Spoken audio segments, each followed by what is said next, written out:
गुरुर्ब्रह्मा गुरुर्विष्णु गुरुर्देवो महेश्वरः गुरुः साक्षात् परं ब्रह्म तस्मै श्री गुरुवे नमः। नारायण नारायण नारायण नारायण।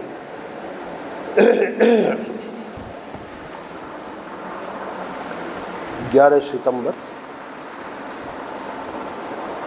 आज के पृष्ठ का शीर्षक है बुराई छोड़ने के लिए अच्छाई को पकड़े।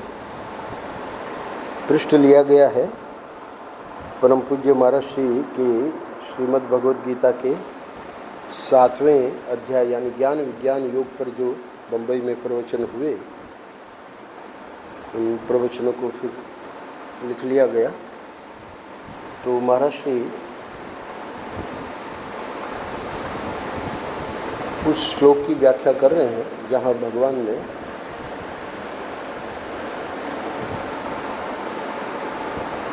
छः सात श्लोकों में 15 दृष्टांत दिए।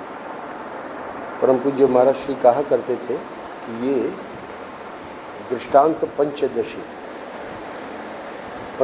यानी 15। तो पंचदशी एक ग्रंथ है वेदांत में, बहुत प्रसिद्ध है। तो दृष्टांत पंचदशी भगवान ने ज्ञान विज्ञान योग में 7वें अध्याय में अर्जुन के लिए जब कहा, तो वो ये बताने के लिए कि मेरे सिवाय और कुछ भी नहीं। दृष्टांत पंचदशी के पूर्व एक श्लोक में भगवान ने कहा कि मत्तः परतरम नान्यत किंचिद अस्ति धनंजय।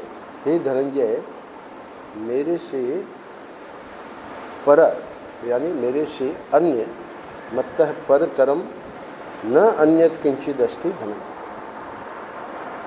कुछ है ही नहीं, जो कुछ है वे मैं ही हूँ। बनाने वाला ईश्वर है ये तो हम सब लोग मानते हैं, पर वैदिक सनातन धर्म की विशेषता क्या है कि जो बना हुआ है वो भी ईश्वर है। निमित्त कारण बनाने वाला, जैसे कुम्हार मटके को बनाता है, मिट्टी से मटका बनाता है, घड़ा बनाता है, तो निमित्त कारण कुम्हार है और घड़े का उपादान कारण मिट्टी है, जिस मिट्टी को लेके वो घड़ा बनाता है। पर जब भगवान के सिवा कोई था ही नहीं, वेद भगवान कहते हैं कि सद एव सौम्य इदमग्रे आसीत। हे सौम्य, उद्दालक आरुणी अपने पुत्र को ज्ञान दे रहे हैं। सदैव सौम्य, सिर्फ सत्य ही था, सिर्फ परमात्मा ही था। इदमग्रे, इदमग्रे यानी ये जो सृष्टि तुम देख रहे हो जिसमें हम और तुम हैं, उसके पूर्व में परमात्मा के सिवाय कोई था ही नहीं। तो जब परमात्मा ही सिर्फ था तो बनने वाला और बनाने वाला यानी निमित्त कारण और उपादान कारण वो परमात्मा ही बना हुआ है। तो ज्ञान विज्ञान योग में जब ये रहस्य बताया भगवान ने कि मत्तः परतरम न अन्यत किंचिद अस्ति धनंजय, दृष्टांत देके भी कहा मयि सर्वमिदं प्रोतम सूत्रे मणिगणाय। सूत की ही माला बनाई हुई हो अथवा सोने की माला, सोने की ही मणिकें हो और सोना ही सूत के रूप में हो, तो जैसे उसका दृष्टांत देके बताया कि उसमें जो मणिकें हैं वो भी मैं ही हूँ और मैं ही हूँ, मतलब उधर दृष्टांत में तो सूत अथवा सोना, और यहाँ जो आधार है वो भी मैं ही हूँ और उसमें जितना जो कुछ दिख रहा है वो भी मैं हूँ। इसी बात को समझाने के लिए 15 दृष्टांत भगवान ने दिए। आज का जो पृष्ठ है उसमें परम पूज्य महाराज श्री एक दृष्टांत को लेके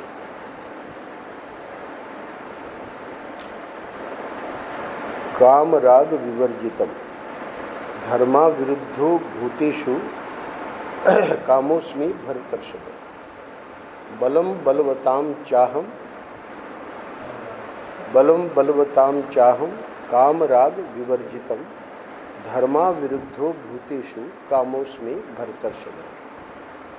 धर्म के अविरुद्ध जो काम है, काम की बड़ी निंदा है शास्त्रों में, परंतु धर्म के अविरुद्ध, धर्म यानी पुण्य, अधर्म यानी पाप, तो धर्म के अविरुद्ध जो काम है वो काम भी मैं ही। इस दृष्टांत की व्याख्या में महर्षि ने आज की बात रखी है।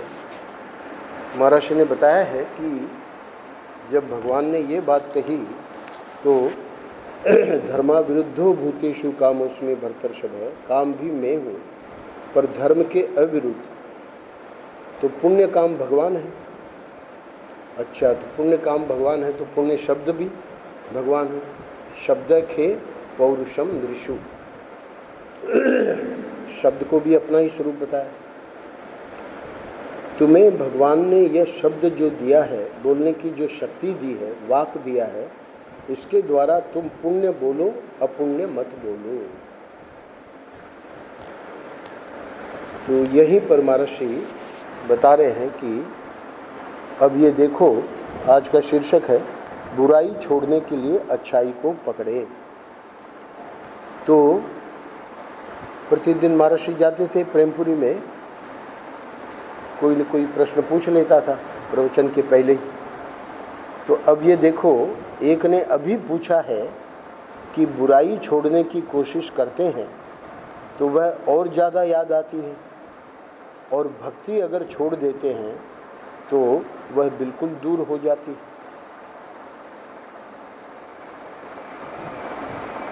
परम पूज्य महर्षि अगले पैराग्राफ में कह रहे हैं, यह एकदम सच्ची बात है। जो उसने ये बात बताई वो अनुभव की है, वो जो बात है वो अनुभव की बता रहा है। तो फिर कारण क्या है इसका? इसका कारण यह है कि अनादि काल से हमारे जो संस्कार हैं उसमें बुराई भरी हुई है। जब हम उसको छोड़कर हटने लगते हैं तब वह कौन बुराई हमको पकड़ती है कि जन्म जन्म की मैं तुम्हारी साथिन। मेरी वासना, मानो कह रही है मेरी वासना बनी हुई है। बुराई क्या कह रही है? मेरी वासना बनी हुई है, मेरी छाप लगी हुई है तुम्हारे दिल पर। तुम छोड़ना चाहते हो तो ठीक, लेकिन मैं तुमको नहीं छोड़ना चाहती भला। तो वो जो बात उसने कही कि बुराई छोड़ने की कोशिश करते हैं तो वह और ज़्यादा याद आती है। तो उसके पीछे महर्षि रहस्य बता रहे हैं कि ऐसा क्यों होता है।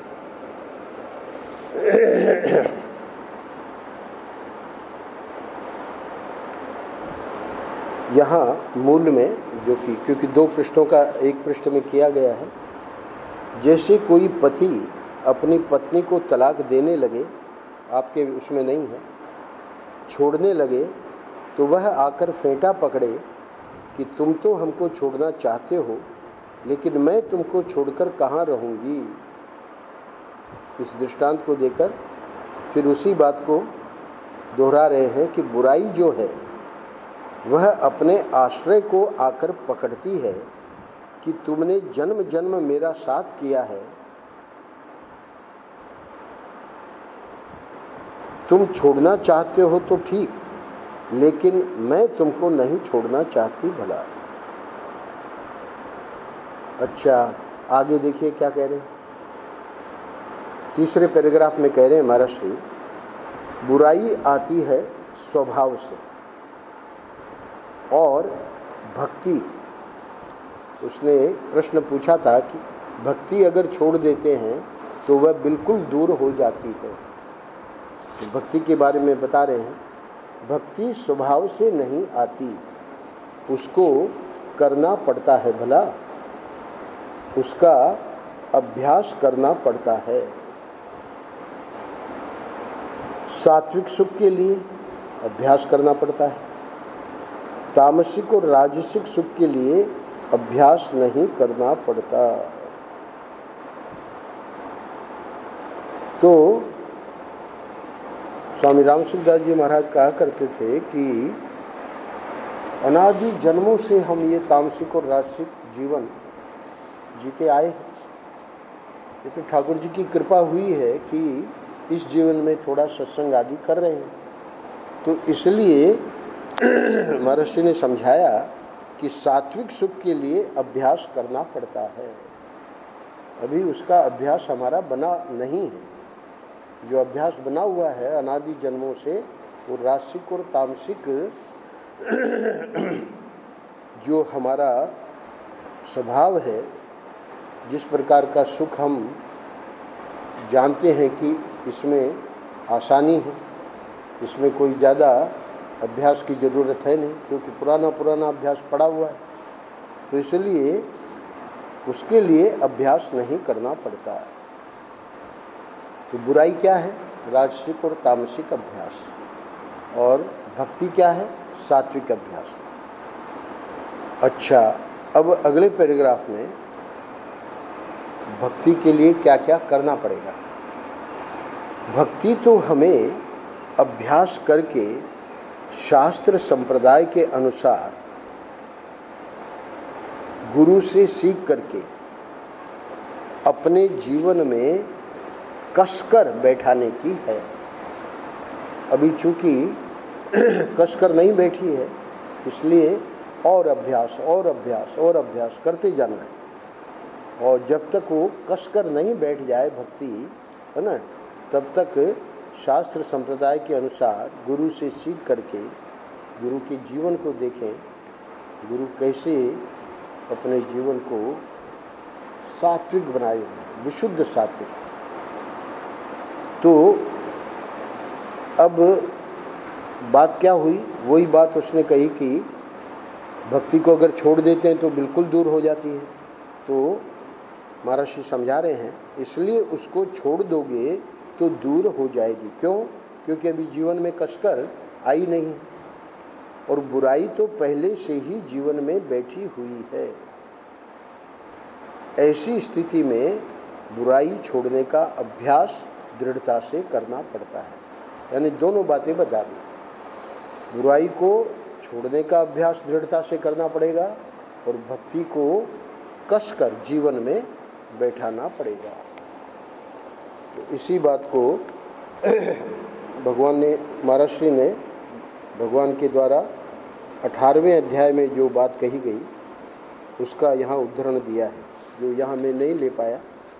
अभ्यासाद रमते यत्र दुखांतम च निगच्छति।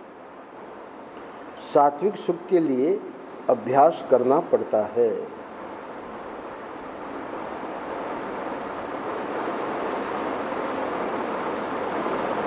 यत् तदग्रे अमृतम इव। अरे, ये जो तामसिक राजसिक है उसकी क्या विशेषता है? यत् तदग्रे अमृतम इव परिणामे मृतोपम। ये सात्विक राजसिक सुख की विशेषता यही है कि शुरू में ही मीठा लगता है, परिणाम में विषमय, विष के जैसे। तो कह रहे हैं कि एक दृष्टांत दे रहे हैं। संतों की ये विशेषता है कि दृष्टांत देके विषय को बहुत सरल कर देते हैं। देखो, कोई अपने मकान में किराएदार बैठा लेता है तो वह किराएदार भी नहीं निकलना चाहता है, और मकान का हिस्सेदार हो तो वो तो जल्दी कैसे निकलेगा। तो ये तो मानो बुराई हिस्सेदार हो गई है, इसलिए वो छोड़ना नहीं चाहती। तो इसलिए बुराई को छोड़ने का अभ्यास दृढ़ता से करना पड़ता है। अच्छा, अब देखिए, जो बुराई को दृढ़ता से हम नहीं छोड़ पा रहे हैं और भक्ति को कसकर नहीं ला पा रहे हैं, तो उसके लिए अब महाराज जी सूत्र दे रहे हैं कि वो कैसे करना पड़ेगा। आज का शीर्षक है बुराई छोड़ने के लिए अच्छाई को पकड़े। एक बात इसके संबंध में ध्यान रखना कि हमने बुराई छोड़ दी ऐसा कह देने से बुराई नहीं छूटती। अच्छा, बोले कि सिर्फ हमने कहा नहीं, संकल्प लिया है, हाथ में जल लेके और ठाकुर जी के सामने संकल्प लिया है कि ये कार्य अब हम नहीं करेंगे। तो महर्षि कह रहे हैं कि ये हम बुराई छोड़ने का संकल्प करते हैं तो संकल्प करने भर से बुराई नहीं छूट जाती। भाई ये तो बड़ी विचित्र बात है। आप कह रहे हो कि बुराई छोड़ने का अभ्यास दृढ़ता से करना पड़ता है, और हम क्या करें? हमने निर्णय ले लिया कि ये बुराई हमने छोड़ दी, यहाँ तक कि हमने संकल्प कर लिया। महर्षि कह रहे हैं कि इतने से बुराई नहीं छूट जाती। तो फिर आप बताइए क्या करें? असल में बुराई छोड़ने का उपाय है अच्छाई को पकड़ना। इसी बात को महर्षि दृष्टांत के द्वारा समझाएंगे। तो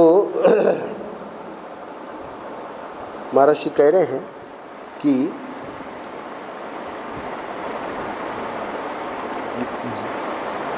क्या होता है, असल में बुराई छोड़ने का उपाय है अच्छाई को पकड़ना। एक आदमी जुआ खेलता है, कल्पना करो, ताश खेलता है, वो जान रहा है ये जुआ जो है बुराई है, ताश खेलना बुराई है। तो कह रहे हैं कि वह कहता है कि हमने संकल्प किया कि छोड़ दिया, कि अच्छा छोड़ दिया, बहुत अच्छा किया। अब समस्या क्या आ रही है? लेकिन जब दूसरे दिन वह खाली बैठता है और कोई काम नहीं करता, क्योंकि जितने समय में उसका जुआ खेलने का या ताश खेलने का था अब उसने छोड़ दिया, तो अब समय खाली है। तो महर्षि समझा रहे हैं कि दूसरे दिन वह जब खाली बैठता है और कोई काम नहीं करता, कोई काम जब नहीं रहता उसके पास, तो वह जुआ खेलने की वासना बारंबार उठकर उसको परेशान करती है, और उसका परिणाम क्या होता है? और वह फिर जुआ खेलने लगता है अथवा ताश खेलने लगता है। तो जुआ छोड़ देने से ही जुआ नहीं छूटेगा। महर्षि को बताना इतना ही है कि सिर्फ कहने मात्र से या संकल्प मात्र से जुआ नहीं छूटेगा। तब क्या करना? तो सूत्र है कि बुराई छोड़ने का उपाय है अच्छाई को पकड़ना। तो उसी सूत्र को यहाँ घटा रहे हैं कि वह जो जुआ खेलने का समय था उसको दूसरे अच्छे काम से भरना। आज 11 तारीख है, हम देख रहे हैं सितंबर का महीना जब से शुरू हुआ तब से सत्संग का संदेश, उसमें भी बताया कि हमारा जीवन उज्जवल बने, निर्बल बने, हमारी दृष्टि व्यापक बने, उसके लिए क्या करना होगा, मानो यही चर्चा चल रही है। एक पृष्ठ में तो यहाँ तक आया कि सारी सृष्टि मंगलमय हो जाएगी। कैसे हो जाएगी? सिर्फ एक नियम बताया, जानबूझकर किसी को कष्ट नहीं देना। उसी से, इतना भर करने से सारी सृष्टि मंगलमय हो जाएगी। उसके अगले पृष्ठ में राकब डाकू की बात बताई। उसने कहा हमको सिर्फ एक बात बता दीजिए। बोले तुम सत्य बोला करो। तो सत्य कैसे रक्षा करता है, यानी एक एक पृष्ठ में हम यही देख रहे हैं कि अपने को कैसे अच्छाई को कैसे पकड़ना है। चक्की के 2 पार्ट में भी समझाया बुराई जो है, चूँकि इसकी वासना पड़ी हुई है, वो गलत संस्कार आवेंगे तो क्या करना है? बुद्धि से समर्थन नहीं देना है, क्रिया तक उसको नहीं ले जाना है। तो अब तक जितने पृष्ठ आए, मानो प्रत्येक पृष्ठ में महर्षि यही बता रहे हैं, है ना, कर्म, आदर से कर्म करो, निष्काम करो, स्वार्थ के ही काम होते जा रहे हैं। तो ये क्या है? रजस तमस है। अब जब निष्काम कर्म करेंगे, सात्विक कर्म, तो उससे क्या होगा? ये अच्छाई हमने धीरे धीरे पकड़ ली। तो इतना सब महर्षि ने बता दिया है। और पूरे आनंद रस रत्नाकर में हम देखेंगे कि इन्हीं बातों को बार बार दोहराया जाएगा। तो यहाँ पर सिर्फ संकेत कर रहे हैं कि तब क्या करना, क्योंकि जुआ नहीं छूट रहा है, उस समय खाली है, और खाली होने के कारण जुआ या ताश या जो भी बुराई है तो छोड़ तो दिया, परंतु वो वासना बारंबार उठकर उस व्यक्ति को परेशान करती है और फिर वो उसी कार्य को फिर से करने लगता है। अब बता रहे हैं, कह रहे हैं, वह जो जुआ खेलने का समय था उसको दूसरे अच्छे काम से भरना। बताइए महाराज क्या करें? उस समय भगवान की पूजा करनी, उस समय नियम ले लो, इतनी माला फेरनी है। इस्कॉन में जब व्यक्ति दीक्षित होता है तो उसको माला दे देते, कह देते हैं कि ये जो महामंत्र है, हरे राम राम राम हरे हरे, हरे कृष्ण कृष्ण कृष्ण हरे हरे, 16 माला जपनी है। पूरे दिन में 16 माला जपनी है। तो इतनी माला फेरनी है। किस समय? वो बुराई का जो संकल्प छोड़ दिया, बुराई जो निश्चय किया कि अब हम जीवन में नहीं करेंगे, संकल्प ले लिया, तो वो जो समय खाली मिला उसमें जब ये करेंगे, अथवा उस समय गरीबों को इतना दान करना है, बहुत संपन्न व्यक्ति है, पैसे वाला व्यक्ति है ना, इस काम में लग जावे, है ना, जा के अनाथालय, है ना, गौशाला, जहाँ जहाँ उसको समझ में आवे वहाँ, है ना, गरीबों को इतना दान करना है। और नहीं तो उस समय मंदिर में जाकर दर्शन करना है। तो इस प्रकार संकेत कर दिया महर्षि ने कि किसी को शराब छोड़ना हो तो शराब छोड़ दिया ऐसे नहीं छूटेगी, उसके लिए फिर भगवान का चरणामृत अपने पास बोतल में रखना पड़ेगा। और जब जब कुछ पीने का मन हो तो तुलसी सहित भगवान का चरणामृत बारंबार थोड़ा थोड़ा मुंह में डाल लो भला। कहने का अर्थ क्या है? सहारा चाहिए। बुराई छोड़ने के लिए अच्छाई पकड़ने का एक सहारा चाहिए। फिर से इस बात को महाराज श्री मूल में बता रहे हैं, यहाँ पूरा होने जा रहा है, पर कुछ बातें जो यहाँ नहीं ली गई। कई लोग ऐसे हैं जो कहते हैं अपने विवेक के प्रकाश में अपने जाने हुए असत को छोड़ दो। स्वामी शरणानंद जी महाराज का ये बड़ा प्रिय वाक्य था। ठीक है उनका जो कहना, पर उसमें कठिनाई क्या है वो बता रहे हैं। कई लोग ऐसे हैं जो कहते हैं कि अपने विवेक के प्रकाश में अपने जाने हुए असत को छोड़ दो। तो अब विवेक जो है कब आवेगा? जब सत्संग करेंगे। तो सत्संग से पता लग गया कि ये जो है ये गलत है, असत है। तो विवेक के प्रकाश में असत को छोड़ दो, ये वाक्य हमने सुन तो लिया, पर यह असत कुछ हुक्म देने से नहीं छूटता है। निराधार होकर असत को छोड़ नहीं सकते, तो फिर कैसे छूटेगा? अपने को सत जानकर असत को छोड़ो, तुरंत छूट जाएगा। अपने को सत जानना पड़ेगा, तब जाके असत छूटेगा। लेकिन अपने को सत्य तो जानोगे नहीं और असत को छोड़ोगे तो वह असत छूटने वाला नहीं है।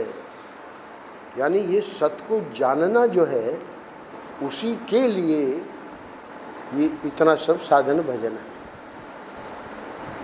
अब वो जब सत्य को जान लेगा, क्योंकि विवेक के प्रकाश में असत को छोड़ दो, महर्षि ने ये वाक्य क्यों लिया? क्योंकि ये तो सामान्य बात हो गई, जो दृष्टांत दिए कि उस समय में माला फेरो, मंदिर जाओ, दान करो, आदि आदि। पर कल्पना करिए कि प्रश्नकर्ता वो जो है वेदांत का विचारक है, तो महर्षि तो जानते हैं ना कि वो कितना ही बड़ा वेदांत का विचारक हो, उसका जीवन क्या है। तो इसलिए महर्षि को ये कहना पड़ा कि सत को सिर्फ हमने बुद्धि में किताबें पढ़ के और उस पर उपदेश करने लगे, उससे काम नहीं बनेगा। अपने को सत्य जानकर असत को छोड़ो, तुरंत छूट जाएगा। लेकिन अपने को सत्य तो जानोगे नहीं और असत को छोड़ोगे तो वह असत छूटने वाला नहीं है। इसीलिए देखते हैं कि जो क्रम क्रम से जिन्होंने साधना की है, उन्हीं का जीवन आदर्श है। क्यों? क्योंकि उन्होंने ये जो सेवा, निष्काम कर्म योग, धर्म, भक्ति, अष्टांग योग, ये सब जीवन में पहले करके, और वो जो वासनाएं बनी हैं, आज के पृष्ठ में जो बताया महर्षि ने, वो तो जन्मों जन्मों की साथी ने, तो पहले उनको दूर किया। कल के पृष्ठ में महर्षि ने अंत में जो बातें बताई, क्या क्या कहा?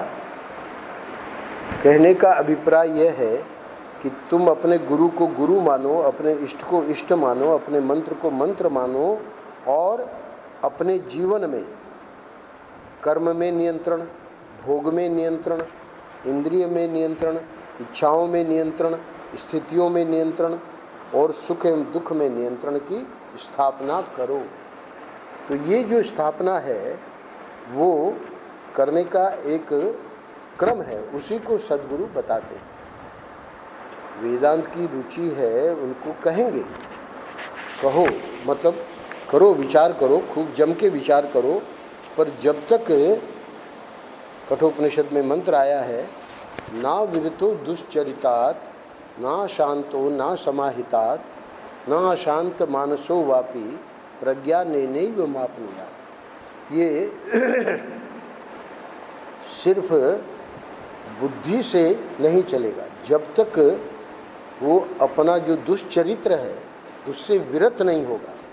ना विरतो दुष्चरितात, दुष्चरित से जब तक वो विरत नहीं होगा, ना शांतो ना समाहिता, ना अशांतो, जब तक कामनाएं वासनाएं बनी हुई है, अशांति बनी हुई है, उसको ये जो सत्य है ना, न असमाहिता, जो समाहित नहीं है, मन चंचल है, दुनिया भर में है ना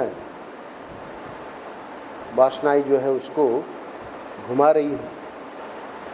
और यहाँ तक कि ना शांत मानसो वापी, यानी वहाँ सिद्धियों के पीछे जो लगा हुआ है उसको भी ये जो सत्य का ज्ञान है, ये जो जीवन का महर्षि कह रहे हैं कि अपने को सत्य जानकर असत को छोड़ो, तुरंत छूट जाएगा। तो कठोपनिषद के मंत्र में ही यमराज जी ने नचिकेता को कहा यानी उसके माध्यम से हम सबको कह रहे हैं कि ये जब तक छूटेंगे नहीं तब तक कुछ बात बनेगी नहीं। तो इस प्रकार आप देखो कि आपके मुख से दो तरह के शब्द निकलते हैं। एक ऐसा शब्द निकलता है जिससे भगवान की भक्ति आपके जीवन में भर जावे। बताया ना कि भक्ति को कसकर जीवन में लाना पड़ेगा, और धर्म होवे, ज्ञान होवे, लोगों से प्रेम होवे। तो व्यवहार में ही हम देख रहे हैं, महर्षि बता रहे हैं, समझा रहे हैं कि मुख से दो तरह के शब्द निकलते हैं। तो क्या ध्यान देना है? शब्दः खे पौरुषम नृषु, जो 15 दृष्टांत बताए उसमें शब्द यानी बोलने में कितना सावधान रहना है। तो कह रहे हैं कि ऐसे ही शब्द निकालें जिससे भगवान की भक्ति जीवन में हमारे आवे, धर्म आवे, ज्ञान आवे, लोगों से प्रेम होवे। और किससे बचना है? एक शब्द ऐसा मुंह से निकलता है जिससे गाली दें, राग द्वेष बढ़े, मोह बढ़े, संघर्ष बढ़े, युद्ध बढ़े, वैमनस्य बढ़े और हम उसमें फंस जाएं। तो ये दोनों चीज़ें हम देखते हैं समाज में। तो जो साधन भजन करने वाला व्यक्ति है उसको बहुत सावधान रहना है। इसलिए परम पूज्य महाराज कह रहे हैं तो फिर क्या करना कि पहले पुण्य शब्द का आश्रय लेना। तो कैसे महाराज? जोर जोर से बोलो, हरे राम राम राम हरे हरे, हरे कृष्ण कृष्ण कृष्ण हरे हरे, अथवा श्री कृष्ण शरणम मम, जो भी मंत्र है। कुल का अर्थ आज के पृष्ठ का एक बार फिर दोहरा रहे महाराज श्री। बिना सहारा लिए अगर चाहोगे कि हम बुरे शब्दों को छोड़ देंगे, नहीं बनेगा।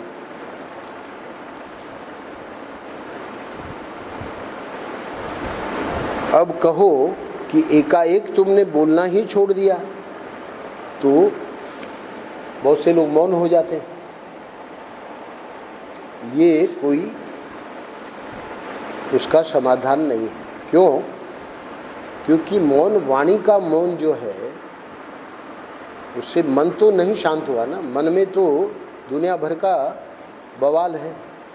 तो इसलिए महाराज कह रहे हैं कि बोलना नहीं छूटेगा, बड़बड़ाने लगोगे, पागलपन आ जाएगा। तो फिर करना क्या चाहिए? जब बुरे की जगह अच्छा बोलना शुरू करोगे तो वह अच्छाई फिर तुम्हारे घर में बैठेगी और तब बुराई छूटेगी। इसलिए भक्ति जो है वह अभ्यास करके आती है। तो वो जो प्रश्न उसने उठाया था, महाराज ने प्रवचन में ही उसका जवाब दे दिया। अच्छे नामों का, भगवान नाम का उच्चारण, भगवान की स्तुति का उच्चारण, पाठ का उच्चारण।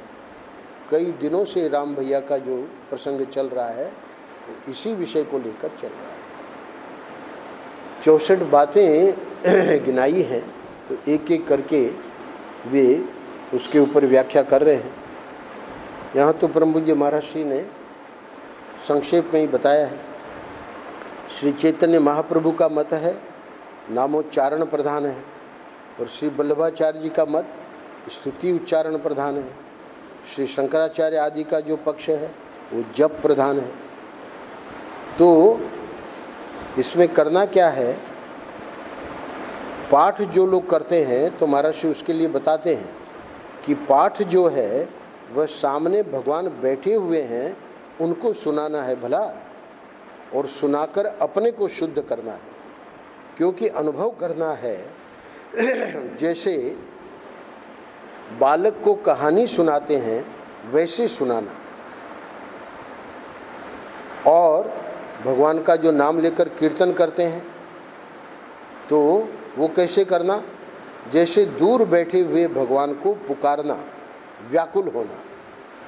वह व्याकुलता का मार्ग है और यह स्नेह का मार्ग है। पाठ जो है जैसे बालक को सुना रहे हैं कहानी स्नेह से, और जब नामोच्चारण करें तो वहाँ व्याकुलता, दूर बैठे हुए भगवान को मानो पुकार रहे हैं। और जप करके अंतर्मुख हो जाना, यह हृदय में बैठे हुए परमात्मा के पास पहुँचने का मार्ग है। तीनों बातें बता दी।